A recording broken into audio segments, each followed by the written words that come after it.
Hello, this is Simon Brew. I'm the editor of Film Stories magazine, and a very warm welcome to the Film Stories podcast. Come with me. And I show you how deep the rabbit hole goes. And movies that had stories. That the story just sucks them in. This is just the beginning. Stories. We would be honored if you would join us. Hello, and a very warm welcome to Film Stories with Simon Brew. I am Simon Brew. As always, that's absolutely everything you need to know about me. The aim of the podcast, though, well, it's given away by the title. I'm here to talk of the stories of film, and I tend to talk about production stories, development stories, release stories, marketing stories, all the ingredients, really, that go towards making the films that we know and sometimes love. Just that, the films that we know and sometimes love. The films I tend to cover on this podcast lean more towards the mainstream than anything else. They're films I'm interested in or invested in to some degree.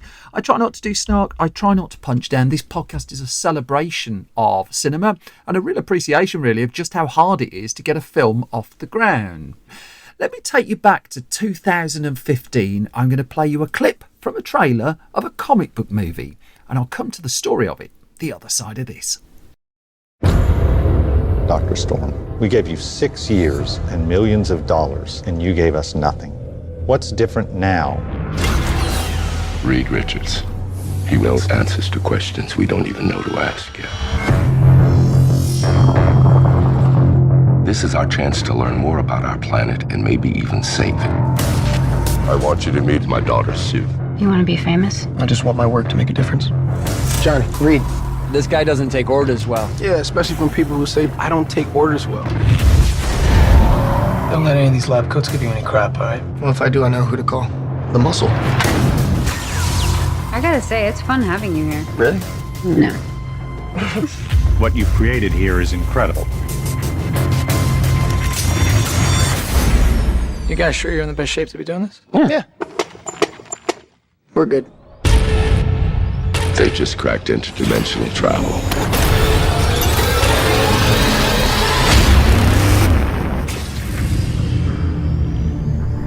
Incredible.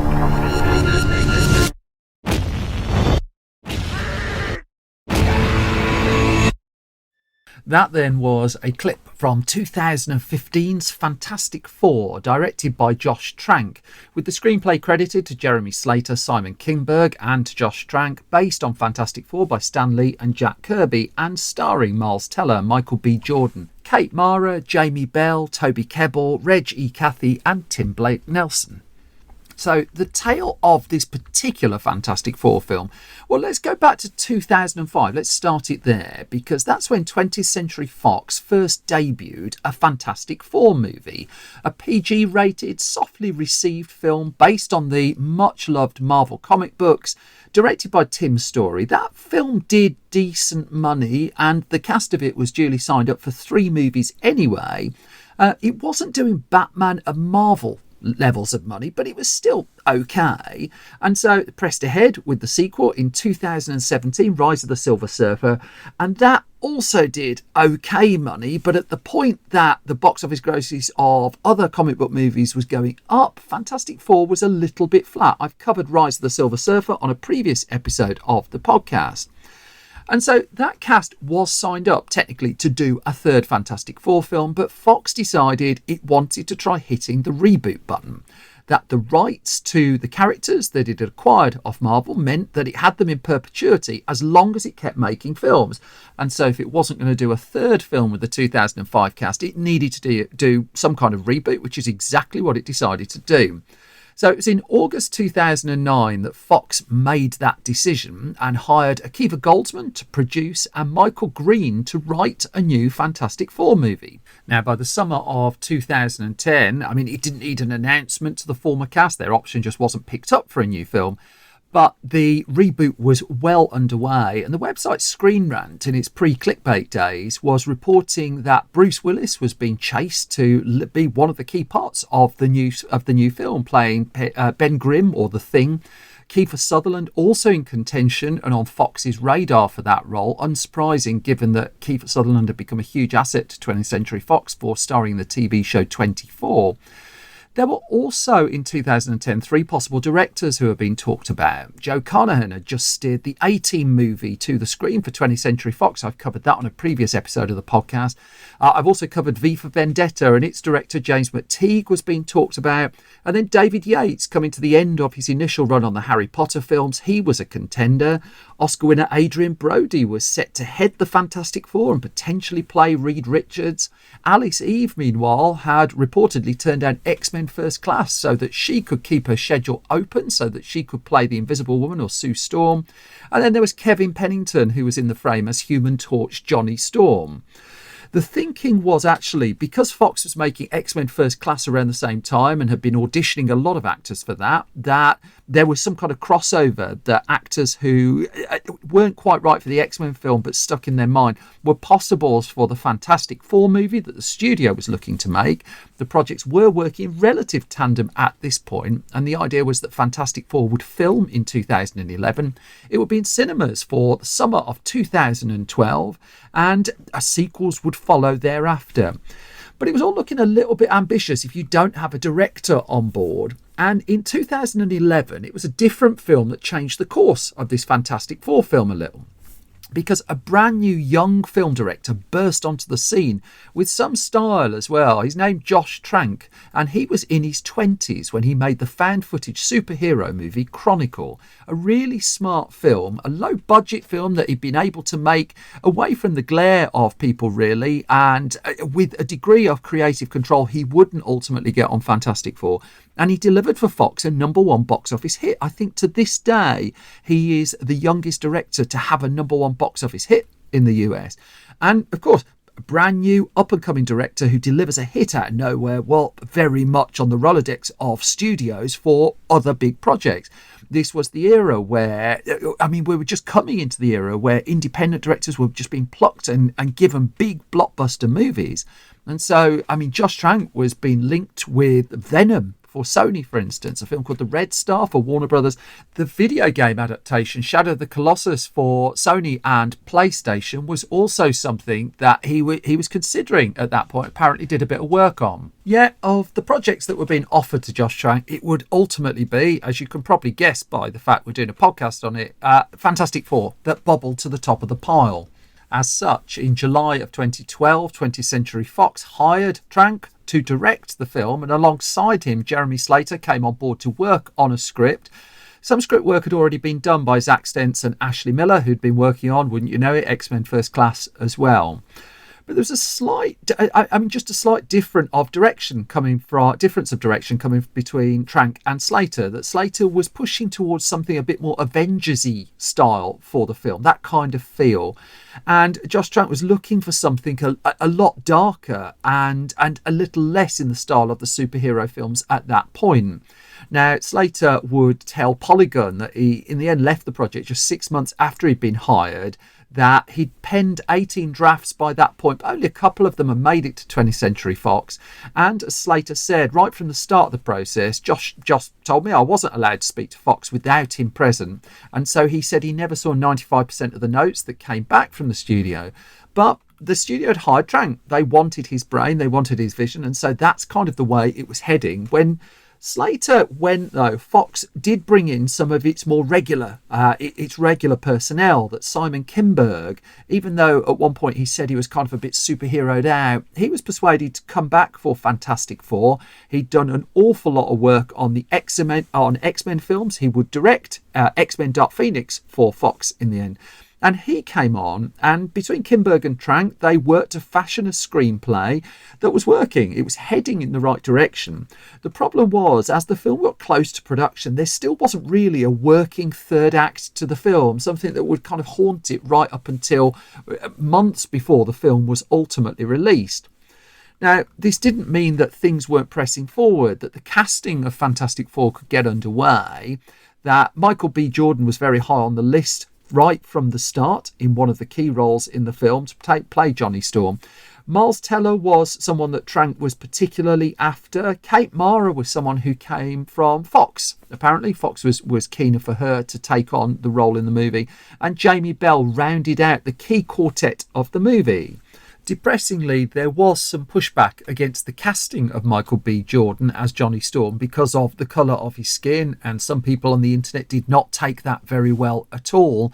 Trank would report receiving death threats at one stage over the casting of Jordan in the movie. I mean, an actor as brilliant as Michael B. Jordan, it's quite terrifying, really, that it leads people to that level of just sending threats by the internet. I mean, I could say more on them there, but I just don't really want to give them the oxygen.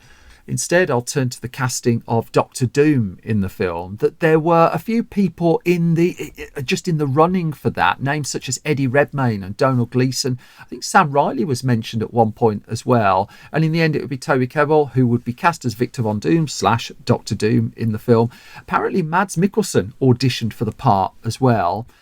However, the casting was pretty much in place, and Fox had allocated a production budget of around $150 million. It wasn't absolutely at the high end of where all of this, of where superhero films were at that point, but was still expensive, although there was said to be a cut in that budget just ahead of filming, which I'll come to shortly. Quite a lot of pre-production work inevitably was being done on the film, and an awful lot of previews as well, and the pre-visualization of some of the action sequences and the big effects scenes in the film was something that Trank really hadn't had to do on Chronicle before, and he was pushing back a little, according to the report over at the Polygon website, and feeling really that the pre-visualization wasn't capturing the feeling of the action scenes that he was after. So he was really pushing a direction that he wanted this film to go. And on May the 5th, 2014, production could finally begin on the Fantastic Four movie. This was nearly 3 years after Trank had signed on the dotted line to direct in the first place.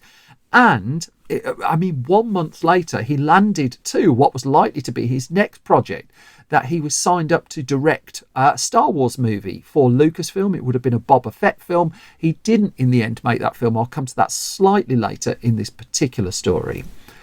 The main shoot of Fantastic Four ran for 72 days in the end, and from the outside looking in, there was little sound of drama to it, that there were a few bubbles here and there of it was a slightly difficult production, but how was that out of the norm of many blockbuster films of that particular time? There were stories, though, that popped up afterwards that were pretty brutal. I think it's worth just acknowledging, and they were aiming a lot of fire at Josh Trank, that he was... And I wasn't on the set. I don't know what happened, but Josh Trank seemed to be the person who was attracting the ire, the person who was sent out to take all the shots, really. And there were suggestions, for instance, in the trade press that he was quite isolated, that he was erratic on set, that he hid himself away behind covers looking at monitors. And then, Trank would just point out, it's just like, you can't, sometimes you go and look at the video. It's just like people have different perspectives on what one human being could do. A story would appear after filming as well about him and his dogs causing $100,000 worth of damage to a house that he was stopping in. And again, this was just repeated as gospel without really Trank getting a chance to have his say on any of this. On the shoot, it's worth noting that Trank was still in his late 20s at the point this was shooting, and a director who was going from a relatively small film to a big studio blockbuster. And there were producers Hutch Parker and Simon Kinberg who were said to have been on set and around the shoot and just offering some degree of protective shield around it. There were stories of unhappiness as well between Josh Trank and one of his lead actors, Miles Teller. But again, this felt like tittle-tattle, that even to this day, they're the odd little story that seems to come out, but nothing of particular substance to it all. But because there was so much mud that was being flung, an awful lot of it, in the end, really kind of stuck. One thing that is certain is that the death threats got to Josh Trank, that he was aware of the vocal minority who were protesting about the casting of Johnny Storm. And it got to the point where Michael B. Jordan would pen an essay in Entertainment Weekly magazine. And in that, he would echo that Stan Lee, the co-creator of Fantastic Four, had endorsed his casting in the film as well.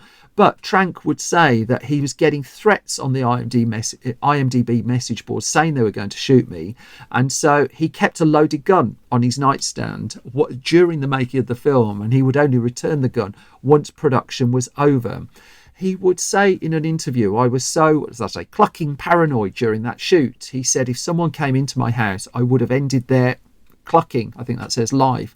And he says, when you're in a headspace where people want to get you, you think, I'm going to defend myself. And there was kind of a feeling, you get the sense from Trank's words, of someone who was being attacked and very much in the line of fire.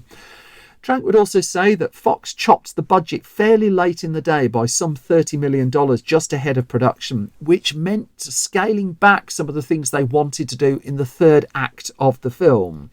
And so that was, again, going to cause problems once the movie was in post-production, which I'm coming to shortly. But as Simon Kinberg would reflect to Entertainment Weekly, I mean, he said in an interview there, was it an easy production? No. Was it harder than a lot of the movies I've been on? No. But he just said, I may also have a higher threshold. He says, I think there was something about Josh's identity, this young director breaking through, that made him a good target. And he says, I'm not sure what that is.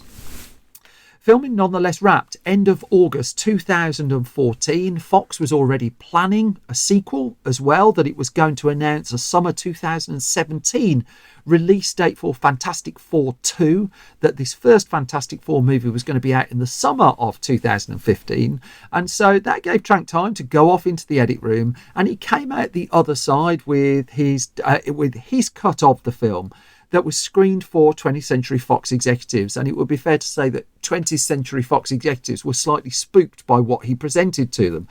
They were reportedly not happy at all with the film that was in front of their eyes, that the tone of Josh Trank's Fantastic Four was said to be quite dark and quite uncomfortable. There's still elements of body horror to the final cut of the movie that we ultimately get. And that wasn't what Fox was after. Fox was looking at the money that Marvel films were making, $1 billion in some cases. And it kind of felt, certainly the implication again, that it needed to follow the path that Marvel was set out, not the path that Trank had gone down with this particular film. It's worth noting that Trank had been on this movie for 3 years at this point. The tone that he wanted to take it would not have been a surprise to 20th Century Fox. I can't imagine it didn't have eyes all over the production as well. But still, when it saw the cut, it just didn't like it. And there was no real ending to it, reportedly. The final act problems hadn't been fully sorted. And the studio knew very quickly that it was going to be ordering up some reshoots on a film. Now, again, I've said many times on this podcast, stories of reshoots on films are nothing new at all. Lots of films have reshoots. Only some of them are reported as problematic. In the case of Fantastic Four, Fox brought in more writers that Trank apparently never met in the end, and so he was said to have eventually had a chat with the producers, just enforcing the fact that he had certain rights as part of the Directors Guild union. And so Trank did a deal with Fox whereby he would do a re-edit of the film that he'd put together, and Fox and its executives would put together a version too. And to that end, it brought in another editor, a man called Stephen Rifkin, who'd worked on Avatar, and Rifkin was said to be working on Fox's version. Trank would continue to work on his. The idea then was you put both cuts in front of test audiences, you see which is the winner, and you release that. Although that didn't really seem to happen, because by January of 2015, reshoots were being put together based on the cut that was being put together by Stephen Rifkin, not the cut that Trank was doing. So Fox was ordering up these reshoots, was planning these reshoots as well, which Trank would have to go along and shoot, but not based on the version of the film that he was making, that the energy and focus of Fox was going into, if you like, the Rifkin cut of the film. Now, Josh Trank still reportedly completed his edit of the film, but it's no spoiler to say that has not seen the light of day at this point. Meanwhile, while all this was going on, finally, the lid was coming off stories of a troubled production. Now, again, this is not uncommon. If you go to something like World War Z, for instance, I can't call it World War Z after all this time. That was a hit movie for Paramount Pictures, made $500 million, but the press in the year leading up to its release was horrendous. The whole story about how the last third of that film was basically completely reshot. And so people went to see that expecting a disaster. Certainly quite a few critics did, I believe, went expecting a disaster, and they got a perfectly decent film that went on to be a hit. So The fact that there were stories leaking into the trade press that Fantastic Four was a inverted commas troubled production, well, that's I mean, it's interesting to read, but that doesn't necessarily suggest the film you're going to get at the end of it is a problem itself. But it got to a stage, I mean, there were various things that just poured fuel on this particular fire, one of which was in April 2015, it was revealed that Josh Trank would not now be directing his planned Star Wars movie, that he would be stepping away from Lucasfilm. As it's worth noting, other directors did as well. I mean, Colin Trevorrow's an example there, who's making Jurassic World films. He was supposed to be doing a Star Wars film, ultimately didn't do a Star Wars film. Stephen Daldry was supposed to be doing a Star Wars film, ultimately didn't do a Star Wars film. There are lots of stories now of directors who signed up to do a Star Wars movie who didn't. Trank's misfortune here was he was one of the, I think he was the first to step away. And again, the poison pens were out in the trade press as well, that the rumour mill was suggesting Lucasfilm had been a bit spooked by stories of the production of the stories of the Fantastic Four production and shoot, and it's why it chose to go in a different direction. It didn't in the end make a Boba Fett film. The extensive reshoots on Fantastic Four took place, and these were clearly problematic. You only have to see the final film to note that they're problematic, that they're quite wiggy. Miles Teller, Kate Mara, Michael B. Jordan had commitments. They'd moved on to other films at that point, so were having to come back and try and adopt the visual guides, the characters that they'd shot 8 months before, something like that. That it wasn't just the actors who had other commitments. That Hutch Parker and Simon Kinberg, they were supposed to be off doing X-Men Apocalypse with Bryan Singer, crikey. And so they came back from the set of that to be on the show, to be on the set for Fantastic Four and the reshoot work that was taking place in April 2015. Trank, by the sounds of it, was kind of going through the motions there, that he was on the set, but how much of it he was directing and how much was being moved around by other people on the set is unclear.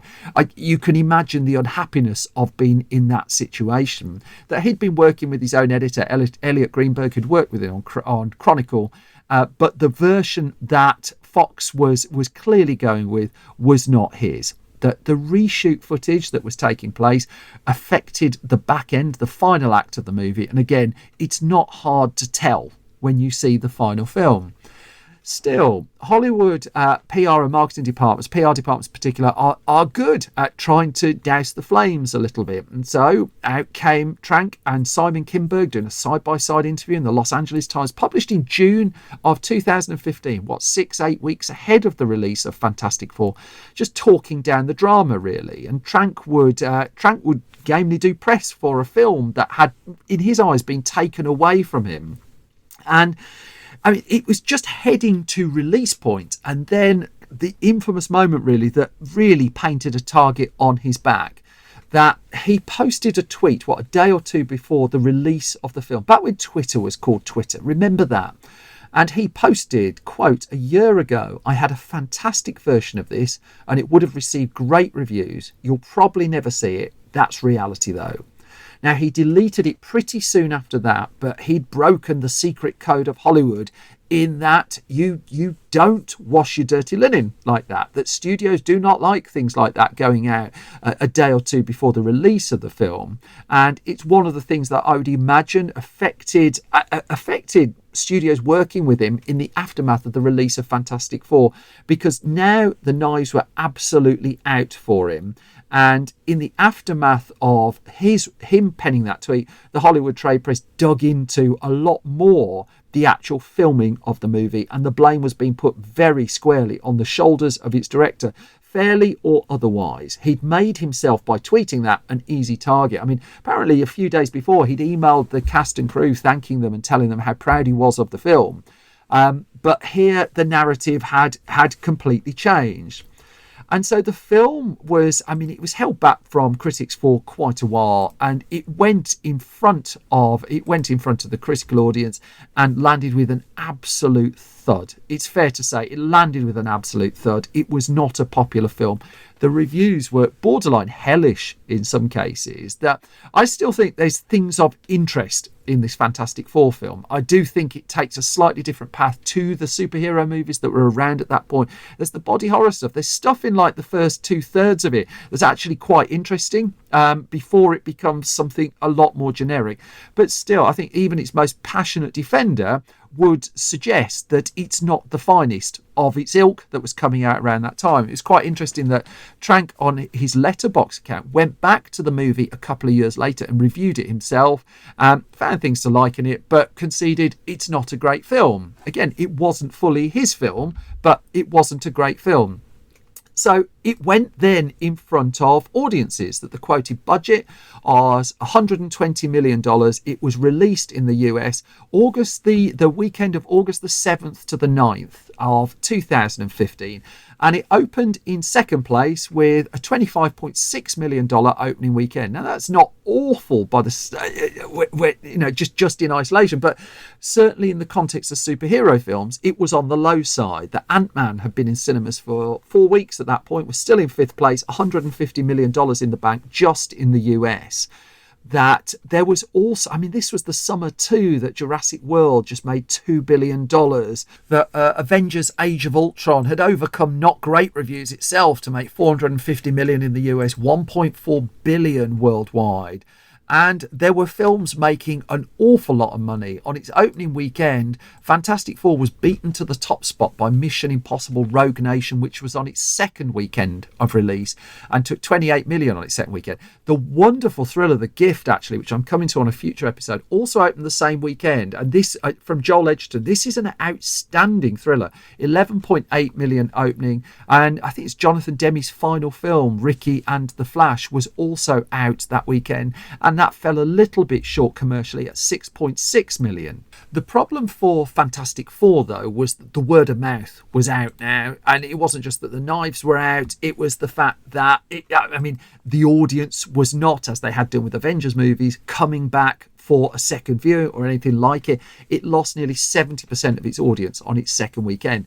Now, there was stiff competition. Straight Outta Compton was a hit, but I don't think many people saw it was going to have a 60 million opening, although perhaps they would have done if they'd looked closely. But that was a mid-August hit. That was a very pleasant surprise for Universal Pictures that it turned into quite the juggernaut it did. The Man from U.N.C.L.E. was released the second week that Fantastic Four was out as well. That took 13.4 million. Guy Ritchie's film, which has a lot of fans, that I'm very aware it has a lot of fans. But that fell short commercially as well. For Fantastic Four, inside 3 weeks, it was clinging on at number 10. And that was, there was no way of buttering that up. That was an underwhelming performance at the box office for the film. By its fourth week on release, it was down in 13th place, and its US gross would top out at $56 million, an international gross of $111 million, and so worldwide $167 million, far less than the previous two Fantastic Four films that Fox had done, and the commercial performance of those had led Fox to reboot in the first place. This was, the sequel was fairly quickly cancelled. It's worth noting that as well. There was no way that cast and the director were going to come back for a 2017 movie. And Trank, he's given interviews since that he came back to the screen in 2020 with a film about the final year of Al Capone's life called Capone, starring Tom Hardy, that he put 2-3 years of his life into, put his heart and soul into again. And it's only really when that came out that he was openly talking in interviews about his Fantastic Four experience. And for instance, he said to Variety, in the 5 months leading up to the release of Fantastic Four, there were numerous stories in the press that described a person who had the same name as me, Josh Trank, who was allegedly a mess of a person, just destroying these movie sets, getting involved in all sorts of embarrassing situations. He said, I'm reading about this person who has my name, except I don't remember any of these stories the way that they've been told to the public. He says, my first reaction at the beginning was to feel very defensive and to want to defend myself. And then he said, when I realised I couldn't defend myself against the way I've been characterised, I just had to sit there and spectate. He would reflect that when basically he was in the middle of the situation, it was very clear that everybody was doing the wrong thing. And when the stories started to come out, I was the designated fall guy. One nice story he did share was that the late Stan Lee was in touch with him after the release of Fantastic Four to check he was okay, wrote him a letter and just checked in on him, which he clearly didn't have to do. But this would be really for Fantastic Four, for the way Fox was approaching comic book movies, a bit of a line in the sand, really, that the sequel was duly cancelled in due course.